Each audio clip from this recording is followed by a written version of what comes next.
Ang ganda, kuya. Bonggang-bongga na naman ang website mo nito. Thank you, love. Love? Si Ate Lab, nandito na. Asan?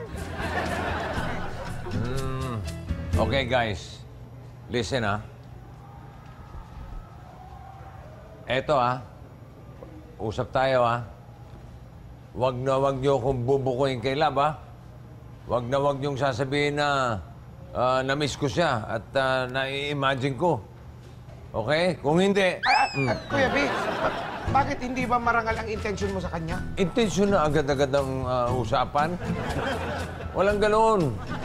Gusto ko lang naman malaman kung ano talaga itong nararamdaman ko. Kung ano ba to, crush lang o TL o kung ano man o ewan. Mommy Sugar! I'm back! Love, how are you? Love, this is my daughter, Lulu. Lourdes. Ay, sandali lang ha. Mami Sugar, masakit kasi yung tiyan ko. Sige. Sandali, pakipasok na lang ito lahat ha. Mas masaya pagsama-sama. Ay, bahay. Ito, hindi ako pwedeng magpakita kay Lab. Nai-excite ako na nahihiya na ewan ko, ewan. Basta...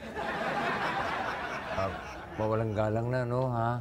Huwag niyo lang ako pasinin. Kunwari, wala ako rito at wala kayong nakita, ha?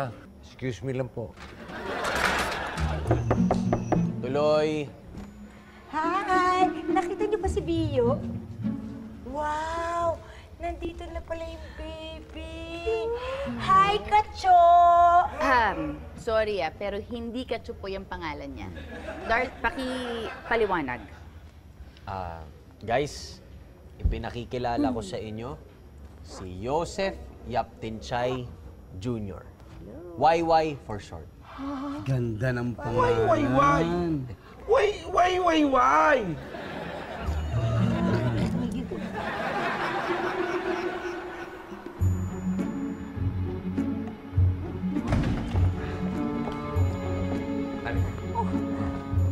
Anong nangyari sa'yo? Bakit ka dumaan dyan sa bintana? Ako mahabang istorya. Baka abutin tayo ng Noche Buena pag sinimulan ko. Ito pala yung anak ko, si Lourdes. Lulu. At ito naman, Ay, alam ko na ata kung sino siya. Gusto mong magmerienda sa bahay? Meron akong tsokolate con churros. Chocolate con churros. Bio!